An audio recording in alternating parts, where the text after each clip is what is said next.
नमस्कार दोस्तों। तो कैसे हैं आप सब। उम्मीद करता हूं आप सभी अच्छे होंगे। और आज जिस टॉपिक की हम बात कर रहे हैं उसका नाम है बीजेपी पार्टी। लास्ट वीडियो में हमने बात की थी कांग्रेस की पार्टी के इतिहास और वर्तमान के बारे में।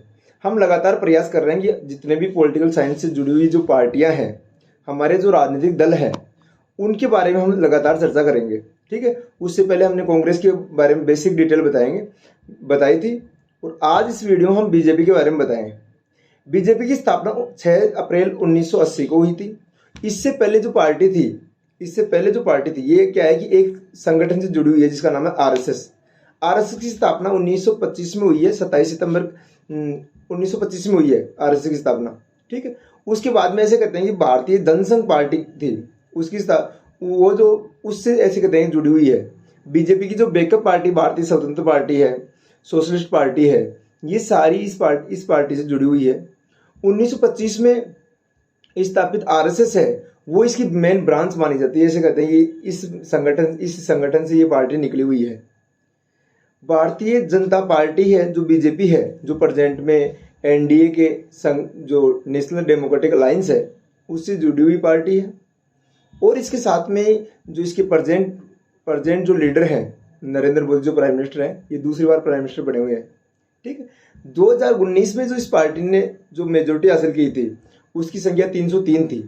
ठीक है। उससे पहले 2014 में जो इलेक्शन हुए उसमें 282 सीटों के साथ में आपको पता है कि मोदी जी सबसे ज़्यादा, राजीव गांधी के बाद में सबसे ज़्यादा मेजोरिटी में आए, सबसे ज़्यादा बहुमत इनको मिला। ठीक है। उससे पहले हमने बात की कि उससे पहले इसके जो लीडर थे वो थे लाल कृष्ण आडवाणी, जो 2009 में इनके नेतृत्व में चुनाव लड़ा गया था। उससे पहले 2004 की जो इलेक्शन है वो भी लाल कृष्ण आडवाणी के नेतृत्व में लड़ा गया था। ठीक है। तो हमने मोदी जी की बात की 2019 में और 2014 में। उसके बाद में हमने बात की किसकी थी, उसके बाद में लाल कृष्ण आडवाणी जो दो इलेक्शन 2014, 2009 और 2004। ठीक है। उससे पहले जो इसके लीडर थे वो उनका नाम था अटल बिहारी वाजपेयी। ऐसे कहते हैं अटल बिहारी वाजपेयी और लाल कृष्ण आडवाणी दोनों की मेहनत का परिणाम ही बीजेपी है।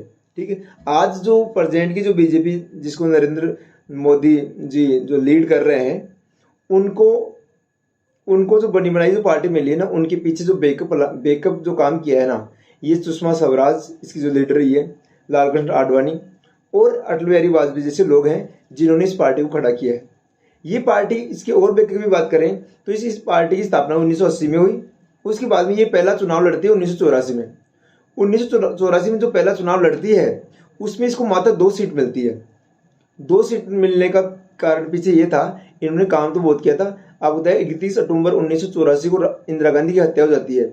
इसलिए लाल कृष्ण आडवाणी ये कहते हैं कि इस पार्टी ने क्या है, इसको ऐसे कहते हैं कि जो इंदिरा गांधी का जो शोक है ना, ये शोक सभा का चुनाव है, लोकसभा का चुनाव नहीं है, ऐसा कहा लाल कृष्ण आडवाणी ने।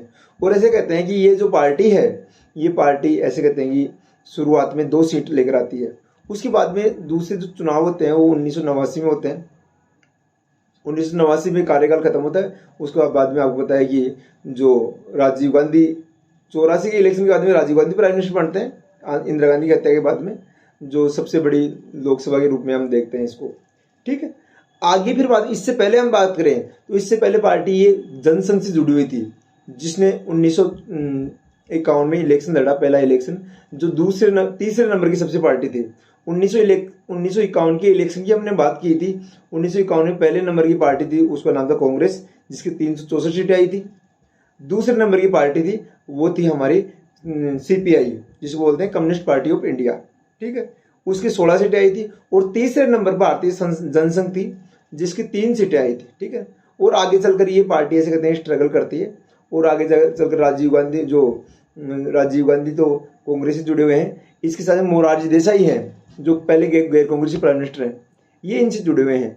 बीजेपी पार्टी का जो मैनिफेस्टो है ये ऐसे कहते हैं कि ये कल्चर को बढ़ावा देती है, भारतीय संस्कृति और सभ्यता को बढ़ावा देती है। ये वन नेशन वन राष्ट्र और वन कल्चर की बात करती है।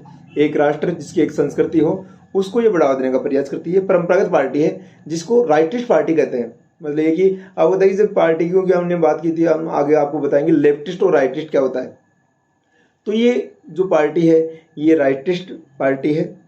और ये पार्टी कल्चर को, रिलीजन को, इनको अपने ऐसे कहते हैं अपने डोमिनेंस में रखती है। और ये जो पार्टी है प्रेजेंट में 9 साल से ये पार्टी मेजोरिटी में है। भारतीय जनता पार्टी है। और दिसंबर 2024 अभी जो 2024 में इस पार्टी का कार्यकाल खत्म होगा मई में, उससे पहले इलेक्शन होंगे लोकसभा के, तो आगे फिर हम देखेंगे कौन सी पार्टी मेजोरिटी में आती है। तो ये जो बीजेपी का इतिहास था और वर्तमान था, और इससे जुड़े हुए जो लोग हैं ये आज भी ऐसे मानते हैं कि हमारे जो कल्चर को जो बचाए रखने में सबसे ज़्यादा सहयोग कर रही है वो भारतीय जनता पार्टी कर रही है। ठीक है, तो इस प्रकार से हमारी जो सिलेबस में जो पार्टी बीजेपी है उसके बारे में हमने देखा है। इससे जुड़ी हुई कोई भी जानकारी आपको और चाहिए तो आप कमेंट करके बता सकते हैं। और आपने इतना सुना, धन्यवाद, नमस्कार।